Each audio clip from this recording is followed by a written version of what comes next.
sizozwa izwi lakhe ngibonga igama lenkosi.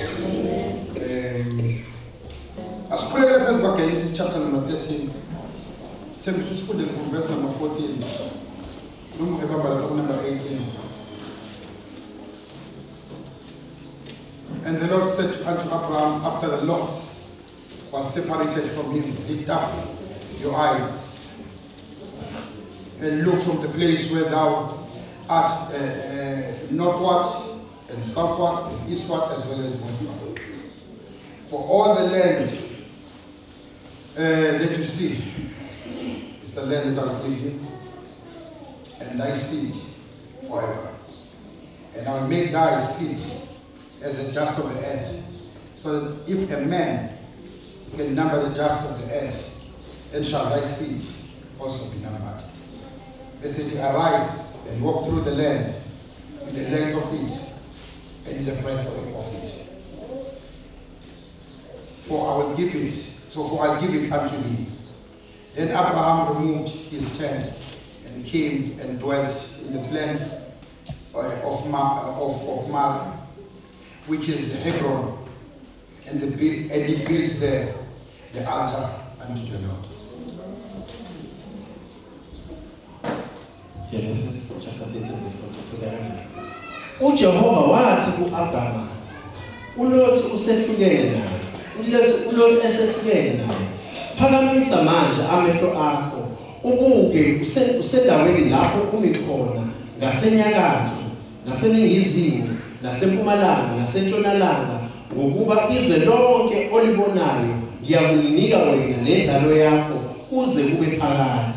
Ngiyakwenza inzalo yakho ibe njengothuli lomhlabathi, kuze kuthi uma umuntu engabala uthuli lomhlabathi iyakubalwa nenzalo yakho. Suka udabule izwe ubude balo nobubanzi balo, ngokuba ngiyakunika lona. Wayesesuka ku-Abrama weza wakha ngasema-Okhini aseMamre laseLibroni, wamakhela khona uJehova i-althari. Siyabonga babizo la uNkulunkulu Thongwe, silamukela ngomholo abawathongwe sonke ngalo izwe yethu.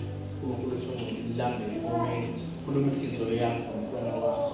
Asikwazi ukubamba zokuhlala namhlanje sisazothula uNkulunkulu Thongwe silalele khuluma inhliziyo yakho egameni likaJesu. Amen. As I'm saying, I want to say, yonke into uNkulunkulu ayidalile. uNkulunkulu yenze ukuthi ikhule. uNkulunkulu yenze ukuthi expand. Futhi uNkulunkulu wayenza yaba necapacity to grow. Ayikho uNkulunkulu into ayenzile yangaba necapacity to multiply, noma yangaba necapacity to grow, or even the capacity to evolve.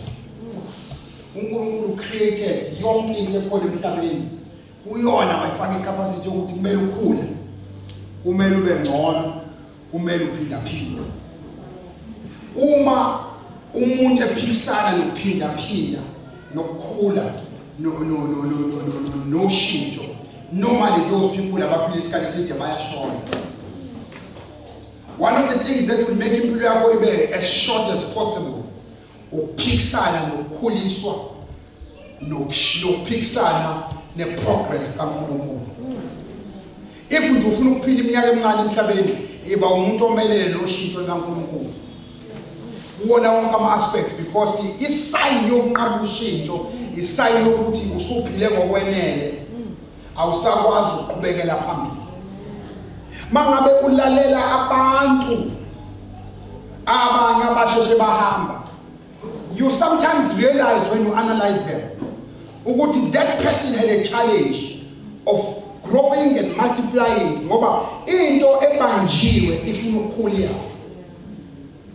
Yabona mase utshala isihlahla usifake phansi sibe planted, bese ufaka amanzi, ufake wonke ama minerals afunakalayo ukuthi impande ithole ukudla, bese usivimbe ngento ukuthi singakhuli.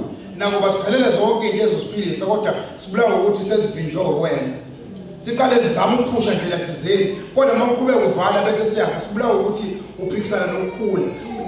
Ngamazi uNkulunkulu sidalela ukuthi kumele sibe ngcono ngaso sonke isikhathi. Na kunabantu ke usathana abarobho ukuthi nje empilweni zabo bayathanda nokuphikisana nento noma i-right kodwa nje empilweni usakujwayela nje ukuthi ngihlale ngenze example ngithi kunomuntu okalwele nje ukuthi sithe hayi usuhlale kakhulu emuva so ngeke uzohlala phambili azali imali ukuthi esontweni wayo ekusuze la uhleli khona ngoba kumnandi nje la uhleli khona uyazi kwenzakalani inhliziyo yakhe imtshela ukuthi mayesuswa uyiswe endaweni la ngeke azaphumelele khona uyiswe endaweni la ngeke azayizwe khona inkonzo ngoba umuntu nje akazwani nokuqhubekela phambili. Kunezinto ekade ngizidla ngazo as I was preparing this sermon. Umoya ngale ngikhumbuza zona. I was around when isidlo senkosi la esontweni sasidliwa ngamakhekhe ahleshuliwe. Ama cream crackers or something like that. They are made in bakers la eWestmead. Kunabazana asebenza la abakhosikoza la abasebenza khona la bebaker akhiwa khona. And isathi akhiwa ayingakhelwanga isidlo ayakhelwe nje ukuthi uyabadipha noma uwafake some spread bese uyawadla sawathatha sawasebenzisa isidlo. It's not a problem, but umsebenzi wabo iphopho mayizodliwa kube khona ozowavula awahlephule ngesandla. Angithi ngiyanganisela abathandekayo. So isidlo sasiwadla sihlephule so the mothers who were preparing the Holy Communion would break it into pieces ukuze sikwazi ukusenzela abazalwane sidle. Emva kaloko bese sithenga imonisi enkulu bese sithenga neglass then ozoserve isidlo senkosi bese yathela abangamkhona bese yathela then bese kasho umfundisi then bese ke siyadla ma bese sidla ufika uthatha ikhekhe ehleshuliwe le udle bese uthatha iglass kuba kumshumayeli noma kumvangeli uthi qabu bese ubuyisela kumvangeli bese afika olandelayo naye khona isikhathi la saqala khona yadlula iglass kodwa ubona ukuthi mayidlula iglass abanye babemini sashintsha sathi ngoba abanye babe uphela umuntu basinso so mayifike iglass wavela apha kanti mawuphambi kwethu siyakubuza ehlisa ngoba uthi qamu bese uyayenza akudanga nasanda bathandekayo sakhula isidlo sidliwa kanjani, right? That bishop comes with wisdom. He says, no. Lento lena ekhweshulwe ngesandla hygienically. We are exposing it to ama-germs. Sathi uyihlephule noma ngabe oyihlephulayo izandla zakho ziclean kangakanani, but i-atmosphere la uyihlephulela khona kungenzeka ibe contaminated ithelwe ama-germs. Akunyanga nasendla abathandekayo. He does research. He finds bread arounded at this one ifika isilti uyayithulula bese uyamboza abantu bayithathela. Akunyanga nasendla abathandekayo. Number two said, hey, what if somebody has flu? Akuthi yabona ukuthi iyaqatshangwa inokucabanga. Athi umuntu one-flu mayithe qabula bese nami ngithi qabu ungenayo flu. Siphuma bona ngathi usathane osigulisile kanti mina othathe i-flu from the class. Angithi ngiyanganisela abathandekayo. Into says asiyekeni lento asabenze sofuna small cups. Bese siyatshela umuntu ayithathele i-flu yakhe asifakele yona. Angithi ngiyanganisela abathandekayo. There are people who died angry. Bethu bishop sayidayisile ivangeli because isidlo senkosi asathandani, we can't stand each other, asakwazi ukuprove from the one class.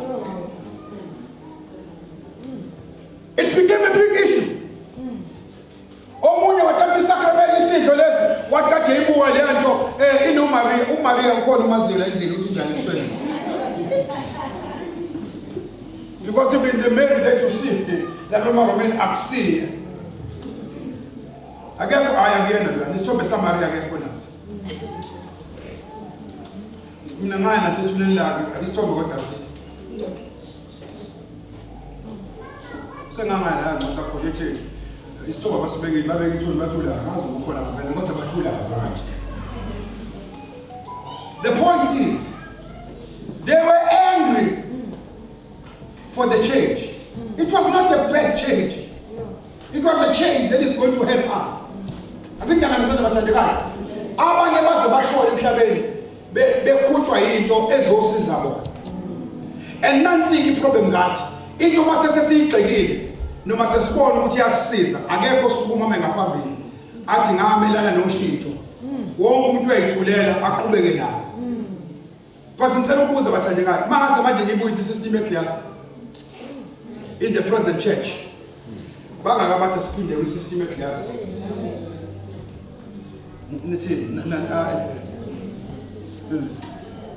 bakhona abantu asiphinde kuyona. But nanti kufanele uyinothi ngesikhathi bedla ngalesa sikhathi nansi into efanele into edala ukuthi abantu bengalifuni ushintsho. Ungalenzi iphutha lokuthi uNkulunkulu mangabe kuprotectile engazini uma sewazi ucabanga ukuthi usazoprotect. Because mangicabanga njengamanje ukuba le nto yenzeka nje sekuthiwa khona iCovid emhlabeni bisho kwakuzothi inqwaba yabantu esontweni sibulawa ungazi neignorance kodwa uNkulunkulu wayivimba le nto wathi until sibe nolwazi hayi le nto ayingasondeli esandleni sethu. Ngamanye amazwi engazini ukuthi uNkulunkulu uyasibeka athi no ngoba kwamanje ngoba namanje ngisayibuza bishop ukuthi yes abantu bebeyithola iflu but it was not as big as it could have been because uNkulunkulu wayebona labantu abazi genuinely abazi ngesikhathi seyimphule lento usubona ukuthi no this is not hygienically correct. Angithi ngiyangalasenda bathandekayo and nakhona umuntu wayeqalile mase because akithi mina ngabuye ngafunda ngayo kwenza research ukuthi yena umuntu wafika nalento yeglass yokuthi abantu abaphuze eglassini yodwa wayengenelwe yini then I discovered ukuthi babeshawa iwayini lalincane. They did not have enough because the original Holy Communion in the Bible it was not this small tot, it was everyone was getting their own glass. So umuntu waqala lento yapostolic faith mission babeshawa ukuthi babe newayini elincane abantu bebaningi. So inkomisha babeyiphethe ngesikhathi bethela babona ukuthi ngelineli ibhodlela ngalabantu abala wayesiyashintsha ukuze siphuze sonke fakani la sishele nje siphume bayithatha bayenza ngoba ngathi lona vangeli bakhishima. The shortage of resources became doctrine which is not even biblically justified. Now ngesikhathi uNkulunkulu letha abantu abazoveza ukuthi no let us move siye phambili. Then abantu besebenzana you see you must be prepared ukuthi ushintshe. Futhi lento ngifuna ukuyikhuluma namhlanje sometimes kujwayelekile ube ngathi abantu abangalifuni ushintsho abantu abadala abantu ababambeke kakhulu engafuni ushintsho abantu abancane ukudlula abantu abadala. Because the ones who should be innovative coming up with solutions yibona ababalansile ukuthi no ngeke simove. Mawufuna ukukhombisa nje ukuthi ushintshe abantu abafuna kanjani shintsha nje lomnyango lo uvalo namhlanje uthi singena ngala ungakhiphi ngisho isizathu uvale nje bali asha izi no asingene ngala ungayibona into engaphuma la ngaphuma sesihleka ukuthi kazi kodwa nakuvelile kodwa uthi indaba singasangeniswa ngemuva.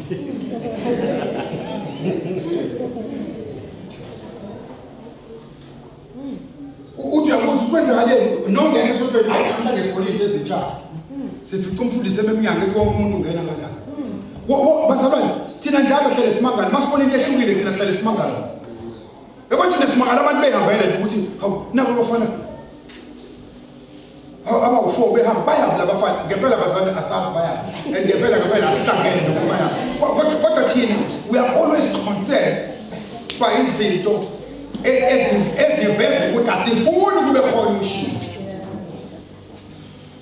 Uma uMCS umile wathi asilungise inhliziyo zethu silungele lezwi lenkosi abazalwane bathi hawu namhlanje inkonzo namhlanje hayi bekwenye indlela uyazi kwenzekeni umqondo umtshela ukuthi fanele asamukele abize ofakazi ababili asishumayezwe MC bese kuyimayiswa shumayela. Now meke wena waqala nge different method but no because inqondo zethu azilifuni ushintsho. Now from the text that we are reading from iBhayibheli liyasivezela ukuthi for you to expand you need to accept ukuthi fanele ushintshe and for you to grow fanele uaccept ukuthi kwani lezokwenza ube uncomfortable. I-growth sometimes bazalwane ukubona uma bezomila izini ngaphansi esinini sakho uyazi ukuthi khona into eyenzakalayo uthi wena kodwa nengane nje bazothi iyagula impela iyahlukumezeka masuthi uyatshela ukuthi ihlukuyezwa yini no khona into eyisukayo amazinga athi sekuyisikhathi ukuthi manje uye kumunyu sekufanele ukuhlafune amazinga aphumi nje kuhlekwe but sibona i-growth yengane ukuthi amazinga enze njani aphume le discomfort eseyisinini isuke izokutshela ukuthi sekuyakhulwa manje kunokuthi inkosi susa le discomfort siyabonga ukuthi lento ezayo la nakuba izwakala ibuhlungu asijwayele ukuzwa umlomo ugcwele kangaka kodwa siyabonga ukuthi konke esihlumayo abazalwane nabantu abayifuni into ezobenza babe uncomfortable entweni abayenzayo. That is why some cannot even stand to study just for 3 years. Because nje uza kutshela umuntu ukuthi hey awungeke register lento abantu abenza lento akulalwa. Because uxa ukujena une schedule yakhe. Ayikho into engozi nje ukuthi uphile impilo eyiroutine. Because awusabona noma ungasakhuli. Because impilo yakho ngisiprogram yiyo. Wazi ukuthi mina mangifike ekhaya ngo-4 fanele ngifunde ezokuphazamisa ngisho ngamfonela ukuthi dlula la eWestville sibonane nje noma uThembile ngene ePavilion uyakutshela ukuthi ngeke okwabanje uku-indicator ngiyongena ePavilion uzibuza ukuthi uma u-indicator udriver uye ePavilion khona ukuqubula noma ilifting eyenzakalayo yazi kwenzakalani umqondo uprogram ukuthi yena useyazi ukuthi uhlangana nale tax masezogodlula so manje wena mama umuhambisa ngala uzomenza awuqala impilo. Be a person who's always moving in different directions.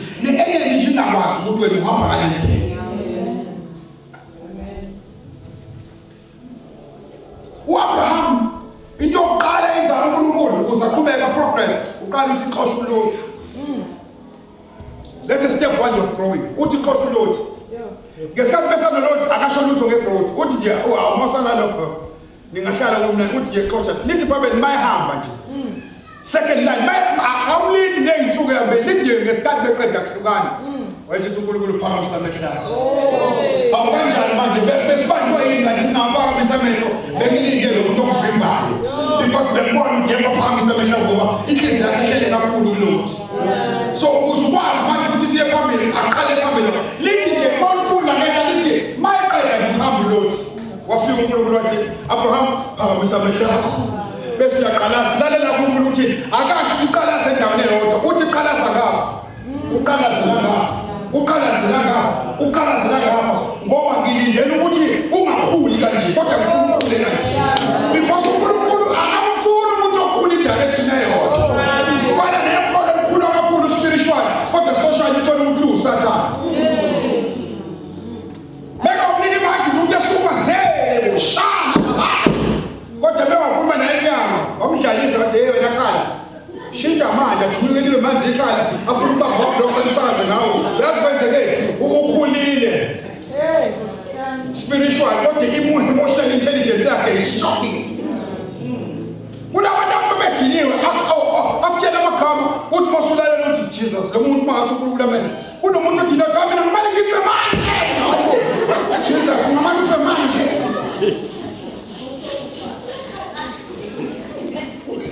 really ungamane ufe manje wena uthi ngamane ngife manje ngoba ma uthi ngiyafiwa ngamane ngife manje like really and mangase njalo uthi ukufa ukuthi sengikhona.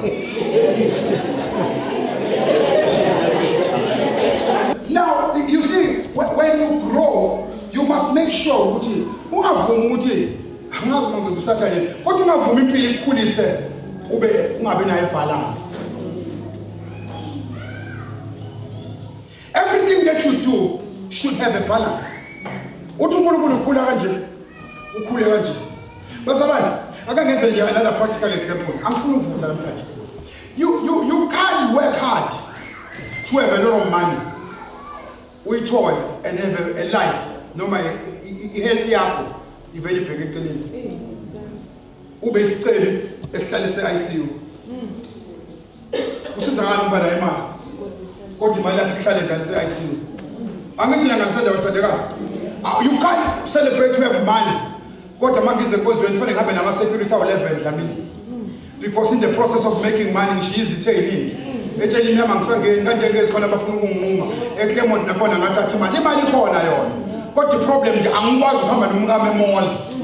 Sihambe nje ngiphusha itholi fanele kube khona amadoda aphethe amaphambukani ahambe eqalaza ngoba kwakhona into ewayo esontweni yacabanga nje ngize enkonzweni ngiyashumayela namadoda awu4 amla ngemuva makuduma imoto kufanele aphuma yedwa oqalaza uyazi kwenzekeni uNkulunkulu unginikile indlela kodwa kwenzekeni impilo yami you must fight ukuthi ngesikhathi uNkulunkulu ekuphakamisa ungabi isicebe esinezithe esu500 because lokho kukhombisa ukuthi uyakhula kodwa awukhuli ngale ndlela uNkulunkulu afuna ngayo uthi ngapha nangapha in other words we should strike a balance. Am I saying ukuthi sivuke sidla amasala zonke insuku zama noma uhlule kuzamile kodwa ulwele ukuthi inkosi let me balance everything kufanele nje ukuthi uNkulunkulu ekubusisile you must have the art of speaking with people you must be able to discern umuntu okhuluma naye noma uNkulunkulu ekublesse umuntu ufundile lento ayidinga ukuthi uyokhwetha nje idinga ukuthi ufundiseke mawufundile uhlangana nabantu abangafundile asikho indaba isidingo sokubatshela nge-research methodology ngeke ngihlele nabantu bakasanda abangafundile ngibhizi mina ngithi I'm busy finalizing my thesis utshela abantu abangafundile you see you must have i-wisdom yokuthi lo muntu mangengeja naye kufanele ngikhulume lo muntu wamakhansela umuntu ohlele complain ngamakhansela kufanele ngikwazi ukuthi ngimengage ukuthi oh no manixoxa naye ukhala ngekhansela lezimali ukhala ngekhansela engafaka umgaqo angithi nje ngikhuluma ngakho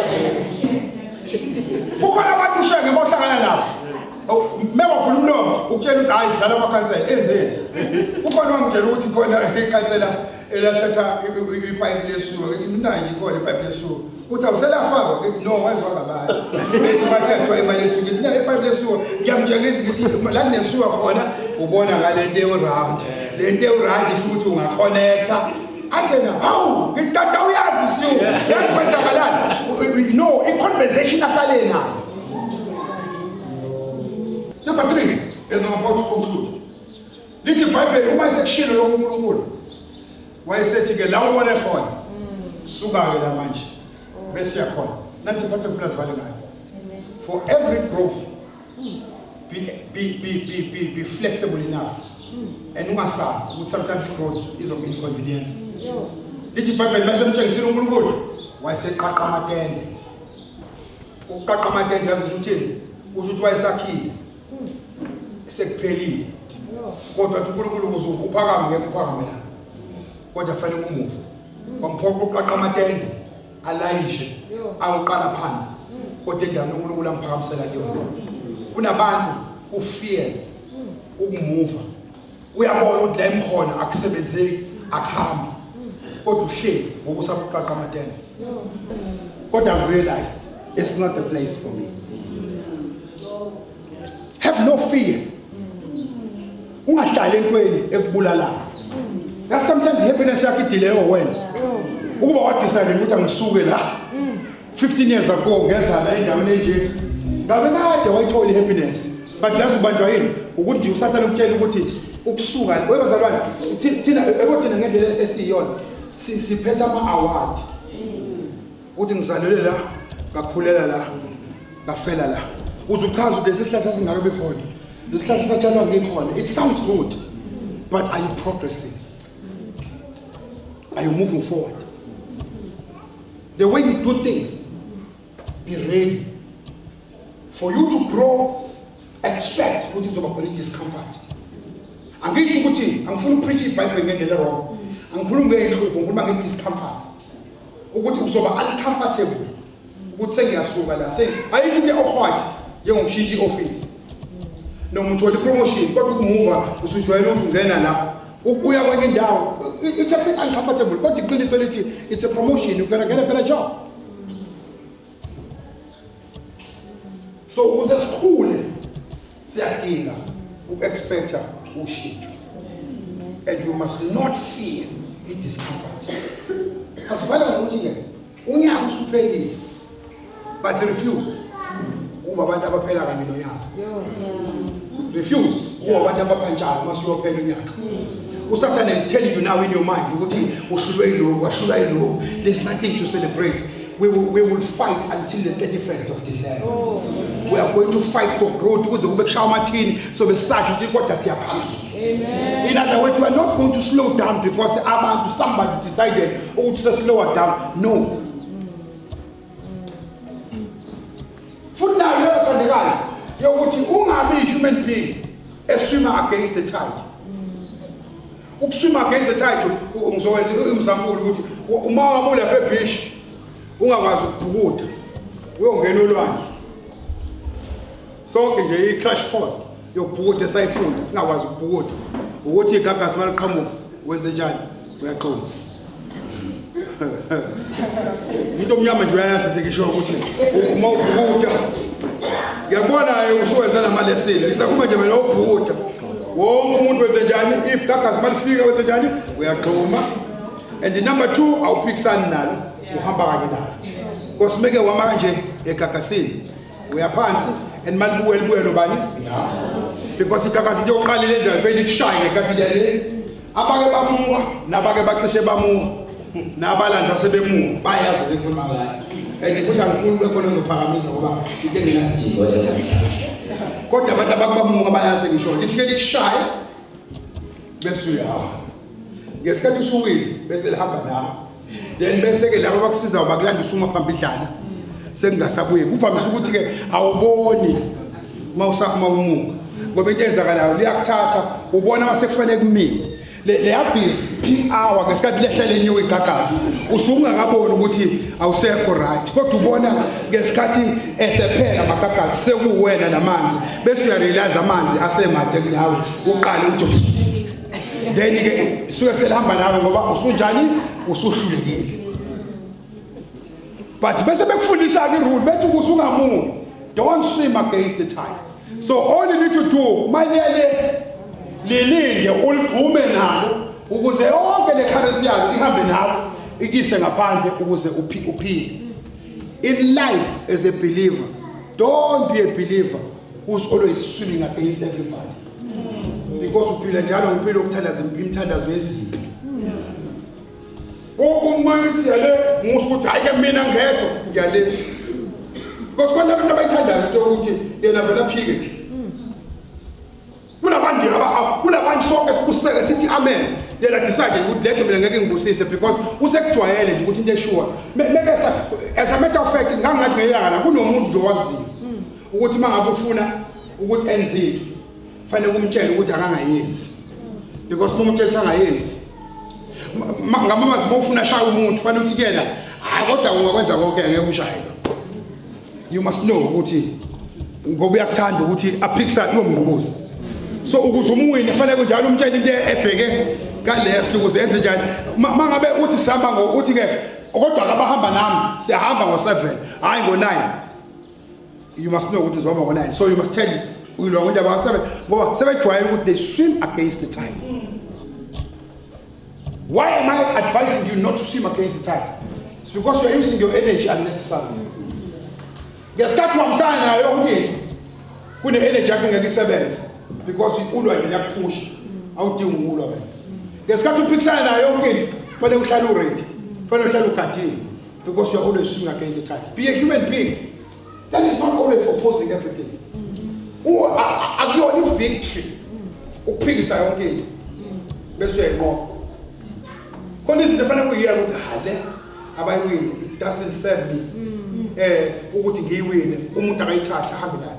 There are arguments ekufanele uvele ukuthi le is not my size ayithathwe umunye umuntu because mawusuba i-energy oyifaka kuyona leyo argument and basabani nathi into ekufuna ukuyisho after usulwile kuleyo mpi leyo ayikho into ekuphatha njenge-energy usuyifakile nokurecall amagama osuwakhulumile ukuthi awazi ngayisho into engenasidingo. How do I fix it? So in other words, as a human being, avoid to swim against the tide. Siyabonga baba wethu namandla onke